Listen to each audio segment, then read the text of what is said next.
You're watching Mirror 7 News. Stay informed, stay ahead for more news.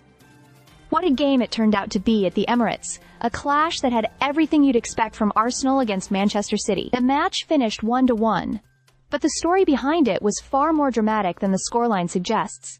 It all began with City making a lightning start. Just 9 minutes into the game, Erling Haaland did what he does best. He picked up the ball in his own half, combined with Tijani Reinders, and calmly slotted past David Raya. It was a devastating counterattack, the sort of goal we've seen from Haaland time and again, and it immediately put Arsenal on the back foot. The first half didn't exactly go Arsenal's way.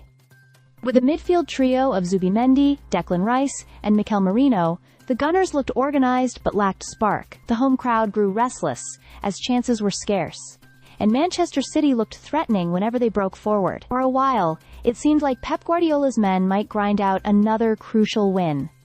But the game turned after half-time. Mikel Arteta decided changes were needed, and on came Eberechi Eze and Bukayo Saka. The tempo lifted straight away. Suddenly Arsenal were sharper, more creative, and playing with real intent. Eze almost curled one in, Saka stretched City's defense, and the pressure began to mount. City, however, are never easy to break down. Guardiola even shifted his team into a more defensive shape, switching to a back five to hold onto their narrow lead. It was a very un-City-like approach, almost Mourinho-esque as pundits put it, but it nearly worked. Arsenal pushed and pushed, but the clock kept ticking toward full time, and then the Emirates erupted. In the 93rd minute, Eze slipped through a perfectly timed ball, and Gabriel Martinelli, the man left on the bench at the start, darted onto it. With all the composure in the world, he dinked the ball over Donnarumma, sending the home fans into chaos.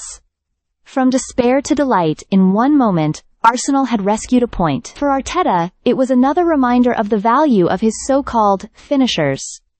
He admitted afterward that players like Martinelli and Eze had completely changed the dynamic. It also meant he became the first manager to go 5 league games unbeaten against Guardiola, though he quickly pointed out that he would have preferred the win. On the other side, Guardiola reflected on a tough week for City, with big matches against Manchester United and Napoli coming before this draw. He praised his team's resilience, but conceded that dropping points this early isn't ideal, especially with Liverpool already racing ahead at the top of the table. In the end, Arsenal dominated much of the play, City showed grit, and Martinelli stole the headlines.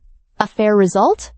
Maybe, but more than anything, it was a reminder that in the Premier League, games are never truly over until the very last kick.